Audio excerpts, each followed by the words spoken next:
Nega sajdada ikkita sajda qilinadi? Rukuda bitta ruku qildik, to'g'rimi namozda? Qaysi bir namoz bormi ikkita rukulik?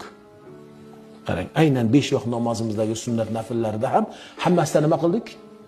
Bir ruku, ikkita sajda qildik.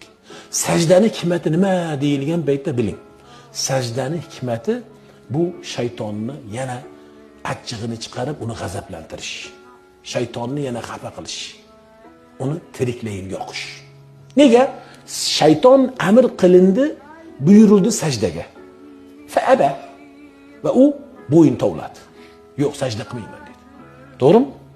Lekin Alloh taolo malaikalarni sajdaga buyurganda sajda qilishdilar. Malaikalar necha marta sajda qilishdi?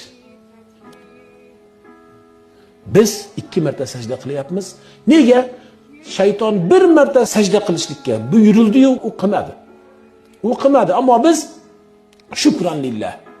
Allohga shukr qilib, sen bizni o'zingning o'sha muborakligingga, ulug'ligingga sajda qilishlikka buyuribsan, ana o shaytoni la'in sen buyurgan buyruqni qilmadi. Ey Robbimiz, mana biz senga 2 marta sajda qilamiz degan ma'noda 2 marta sajda qilar ekanmiz. Shaytonni kuydirib yoqishlik uchun. Ana kim shayton uni dushmani bo'lsa, shaytonni yoqsin. Uni g'azablantirsin. Uni mana shunday azoblasin. Har sajda qilganingizda bilasizmi, shayton nima qiladi? Har sajda qilganingizda shayton o'sha patini bitta-bitta yuladi. Yig'laydi. O'zini chakkasiga urib olib yig'laydi. Meni holimga voy dedi. Men sajdaga buyurildim va unga bo'yin tovlamadim, sajda qilmadim va alayyan nar.